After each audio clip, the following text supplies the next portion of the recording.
Girl from the Ostrich Mountain channel presents the real story of a village girl from the sleepy slopes of the African Ostrich Mountain. When young, she did not know how her life story and journey would evolve. Her story will spark and inspire you. Let's listen. Here, it continues. The memories of my December holiday after finishing my first year of high school are still fresh in my mind. Every holiday, I looked forward to enjoying our traditional dish of githeri, a community delicacy made with maize and beans. We often added ripe avocados to githeri, which we locally referred to as manorias. This is one of the delicacies I truly missed while at school, especially compared to the plain githeri served there, which often included tiny black pests that feasted on the white maize and red beans. We were always told that these pests were a source of protein and harmless to our health. The combination of githeri and manoria was incredibly delicious, unlike anything I had ever tasted before. Not even the well-known roast meat, or nyama choma, compares to its flavor. During my school holidays, I remember eating 4 avocados at different times, and each one was so tasty that I decided to keep their seeds. As the daughter of a shopkeeper, I lived in a small town where my parents owned shops, and I couldn't plant the avocado seeds in the shopping center. Instead, I dried the seeds and stored them safely in my school bag to prevent them from being thrown away, as there was no other secure place to keep them. I planned to plant them before returning to school so that I could grow my own avocados one day. In my evolving teenage mind, I was beginning to see things from a fresh perspective. Since my life had changed after leaving the village, I felt the need to do something to signify this new chapter. By planting the avocado tree, I hoped to grow alongside it and eventually reap the wonderful rewards of this new chapter of my life. After my long December holiday, it was time to go back to school.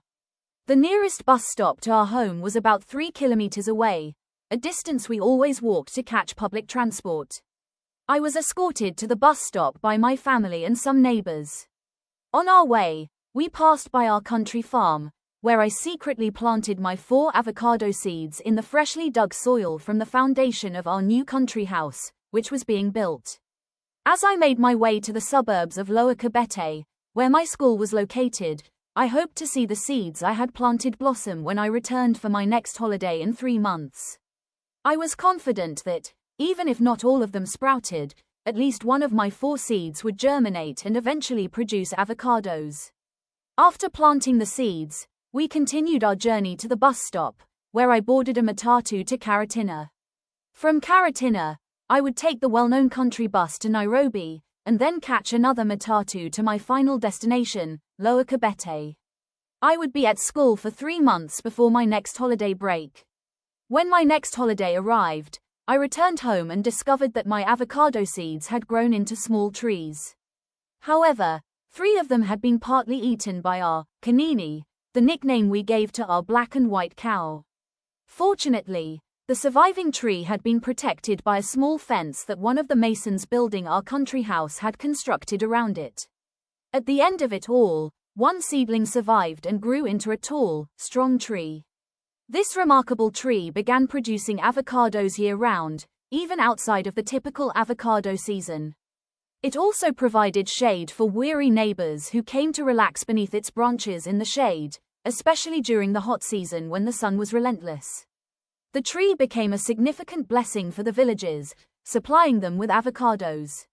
Our black and white cow enjoyed munching on its leaves, while the village dogs feasted on the ripe ones that fell freely to the ground.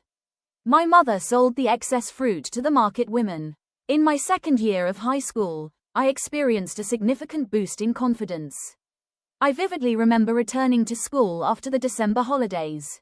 As I boarded the country bus in January 1984, I felt a sense of pride knowing that I was now a second-year student. I was no longer a first-year student, often referred to as a mono, which was a term used for all newcomers at educational institutions at that time. The journey back to school took nearly 3 hours, and as I sat on the bus headed to Nairobi, I felt like a champion, a village hero, and an exceptional girl. It was an exciting year that I will never forget. I had also made a conscious decision to stay out of trouble, as I wanted to avoid any punishments again. We have reached the wonderful conclusion of Chapter 18.